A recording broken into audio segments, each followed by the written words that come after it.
Bienvenue dans cette nouvelle vidéo. Aujourd'hui, nous allons parler des défunts.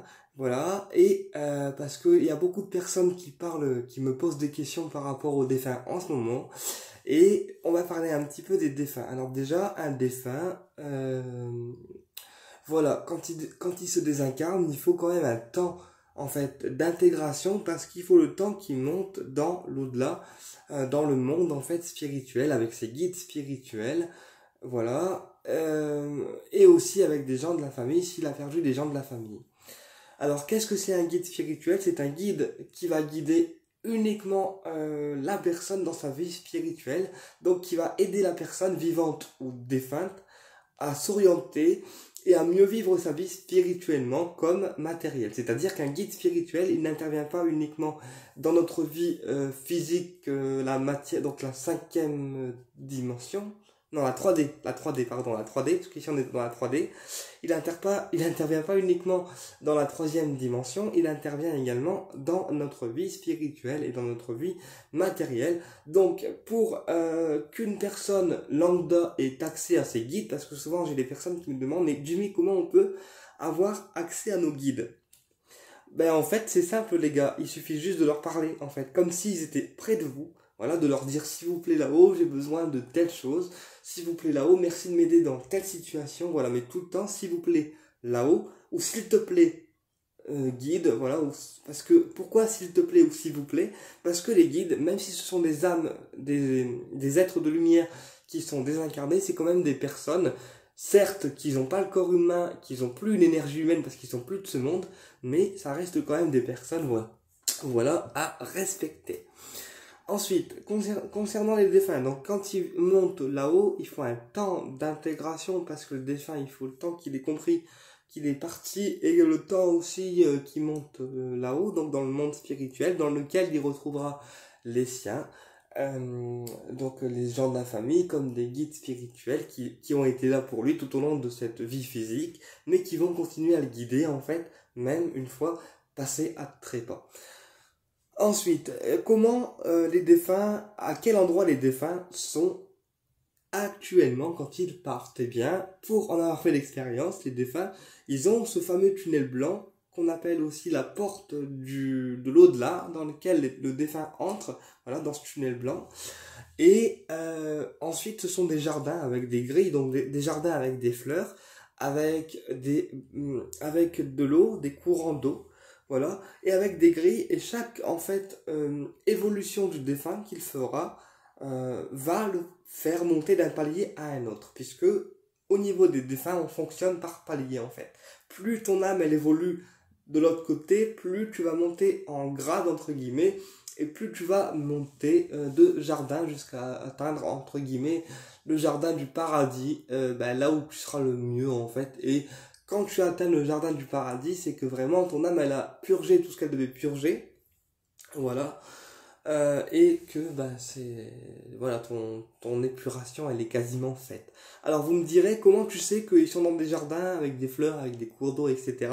Bien c'est simple parce que j'ai déjà été y faire un tour en rêve où ils m'ont expliqué en fait comment ils étaient, comment c'était configuré dans leur monde, etc. Et ça m'a donné accès en fait à leur monde. Alors, un défunt, il peut venir également nous rendre visite aux personnes vivantes. Voilà.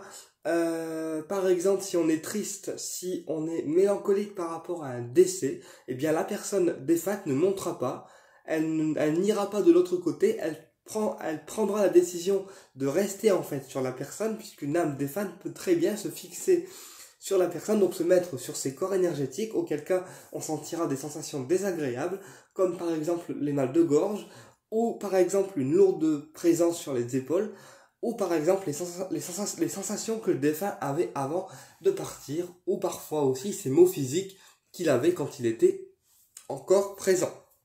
Donc ça, c'est synonyme qu'un défunt est accroché à nous, qu'on appelle aussi âme errante dans ce cas-là, parce que le défunt, il va tellement voir que vous êtes triste, tellement pas bien, qu'il va décider d'être accroché à vous, et le temps qu'on n'aura pas fait en fait ce qui s'appelle un passage d'âme pour pouvoir permettre au défunt de passer de l'autre côté, et bien malheureusement, il sera toujours présent. Donc c'est pas La meilleure solution de le laisser avec nous, parce que le défunt c'est pas forcément ce qu'il a envie de faire, ni ce qu'il a envie en fait, que ce soit pour lui ou pour vous, c'est pas ce qu'il a envie de faire.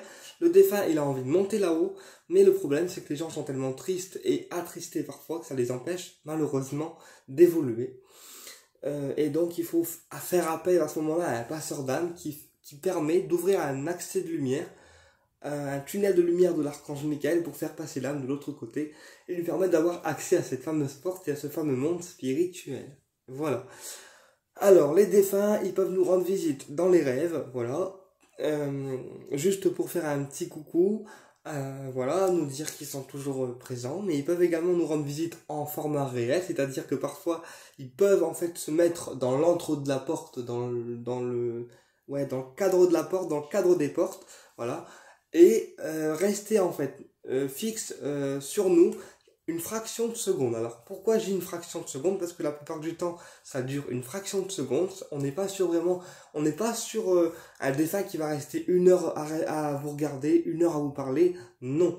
La plupart du temps ça dure une fraction de seconde où nous pouvons les percevoir, sauf pour les médiums comme moi, où là on peut très bien avoir un contact direct avec eux, mais encore une fois, il faut encore que le défunt se manifeste ou qu'on aille le chercher via une photo de lui seul, ou alors un objet qui lui est familier, ou alors un papier sur lequel il y a marqué son nom. Après, tout dépend de notre technique en fait d'appel, voilà, et de contact aussi au niveau des défunts. Qu'est-ce que je voulais vous dire aussi? Oui, donc les défunts, ils viennent également quand nous sommes dans des situations dangereuses. Par exemple, quelqu'un qui est en burn-out comme moi, voilà, le défunt il va venir parce qu'il est pas très rassuré et il vient en fait en protection. Le défunt il peut venir également protéger une maison, il peut venir nous insuffler aussi des idées ou mettre aussi ses ondes positives pour débloquer certaines situations. Alors attention, on ne sera pas sur un déblocage de ouf, c'est juste que le défunt il va venir aider en fait à accentuer ce déblocage, mais après vous de votre côté vous aurez aussi votre travail à faire. Les défunts c'est pour ça que souvent ils me répètent qu'ils ne peuvent pas tout faire tout seuls et que nous aussi dans la matière on a aussi notre part du travail à faire. Voilà. Mais les défunts ils voient tout en fait. Même si ils sont pas physiquement avec nous, ils voient tout.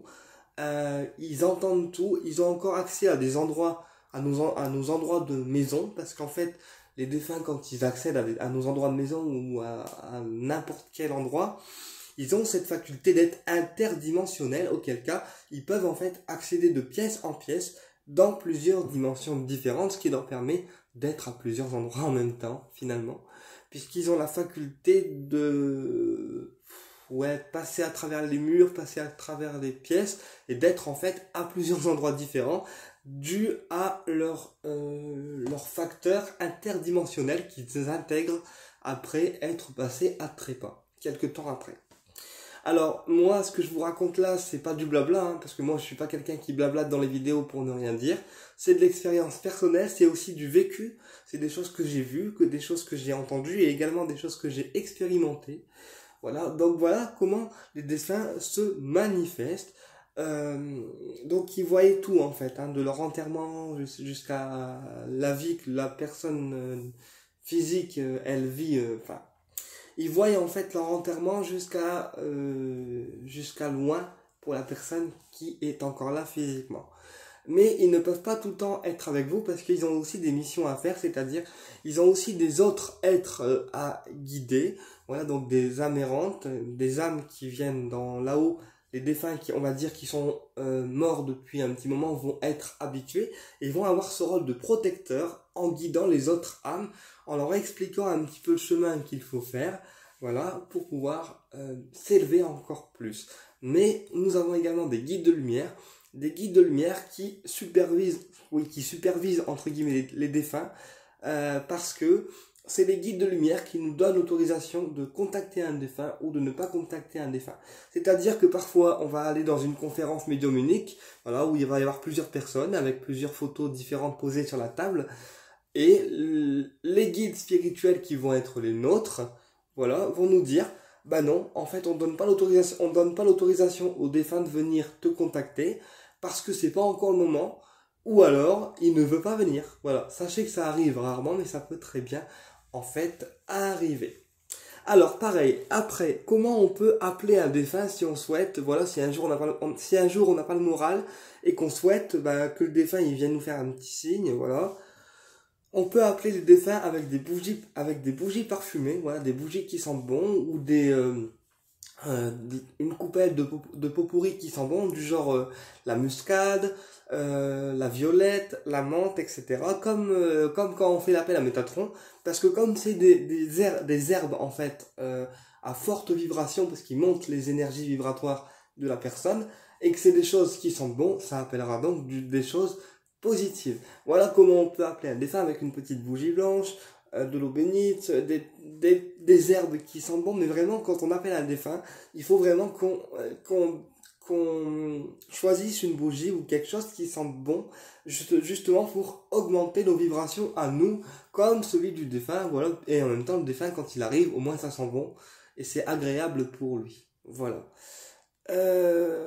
Sachez aussi que les défunts même s'ils sont partis, ils ont encore l'odorat, donc l'odorat, la faculté de ressentir, de sentir voilà, la cuisine, de sentir les odeurs florales, de sentir, je sais pas moi, différentes odeurs, mais ils ont plus la sensation de faim ni de soif. C'est pour ça parfois, pour les défunts qui avaient l'habitude de cuisiner, comme mon grand-père par exemple, il me dit souvent, mais en fait la cuisine et les plats gustatifs me manquent terriblement, mais en même temps il a plus cette sensation de faim, mais il est un peu euphorique par rapport à ce qu'il était avant.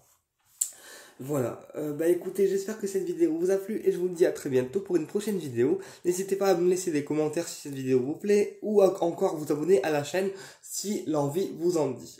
À bientôt.